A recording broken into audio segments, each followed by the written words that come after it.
শুরু হয়েছে পাকিস্তান সিরিজের প্রস্তুতি।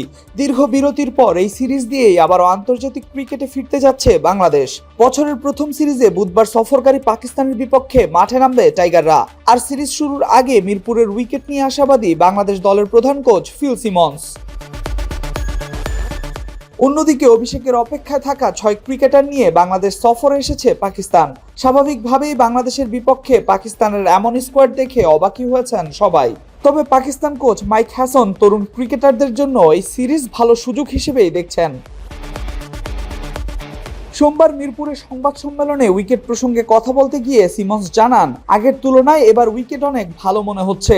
তার বিশ্বাস, ভালো উইকেট হলে ক্রিকেটাররা নিজেদের দক্ষতা আরো ভালোভাবে দেখাতে পারবেন। উইকেট এখন ভালোই লাগছে। বিপিএল এর শেষ দিকে বা 2 দিন আগেও এখানে যে খেলা হলো, ভালো উইকেট মনে হচ্ছে। এখন ক্রিকেটাররা এটাই চায়, ভালো উইকেটে খেলতে চায়। এবার তাই আছে বলে মনে হচ্ছে।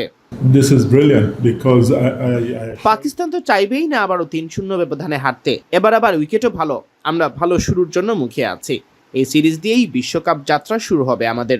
গেল বছর সবশেষ সিরিজে ওয়েস্ট ইন্ডিজের বিপক্ষে খেলেছিল বাংলাদেশ। সেই সিরিজে ভালো করেছিল টাইগাররা। সেখান থেকেই ইতিবাচক ধারাটা ধরে রাখতে চান প্রধান কোচ। ওয়েস্ট ইন্ডিজের বিপক্ষে আমাদের শেষটা ভালো হয়েছিল।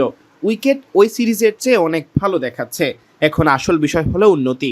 আমাদের কিছু বিষয় ঠিক করতে হবে, বিশেষ করে মিডল ওভারে উন্নতির জায়গা আছে, কারণ সেখানে তেমন ভালো করছি না। বোলাররাও মিডলে বেশি উইকেট নিতে পারছে না। এই 2 জায়গায় আমাদের ফোকাস রাখতে হবে। পাকিস্তান সিরিজের আগে ঘরোয়া ম্যাচে দলের প্রস্তুতি নিয়েও কথা বলেছেন সিমন্স। তার মতে ব্যাটিং ও বোলিং 2 ক্ষেত্রেই বিশেষ করে মাঝের ওভারগুলোতে আরো উন্নতি করতে হবে। আশা করি মিডল অর্ডার এখন ঠিক করতে পারবো। 23-24 জন খেলোয়াড় আছে ওয়ানডের ভাবনায়। পুলটা বড় করতে হবে এই ফরম্যাটের জন্য। যারা 3 ফরম্যাটে খেলে এটা এত কঠিন কাজ নয়। বিসিএল এ 4-5টি ম্যাচ খেলেছে, এটা সহায়তা করবে খেলোয়াড়দের। ফরম্যাটের ভিন্নতা মানিয়ে নিতে সাহায্য করবে। অন্যদিকে অভিষেকের অপেক্ষায় থাকা 6 জন ক্রিকেটারের জন্য বাংলাদেশ সিরিজ ভালো সুযোগ হিসেবেই দেখছেন পাকিস্তান কোচ।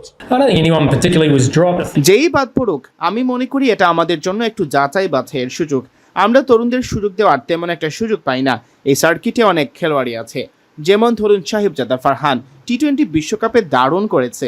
ঘরোয়া ক্রিকেটেও ভালো করেছে। 50 ওভারের ক্রিকেটে শামিল হোসেন এক্সাইটিং ট্যালেন্ট, ফার্স্ট ক্লাসে সর্বোচ্চ স্কোরার, লিস্টে এতেও ভালো করেছে।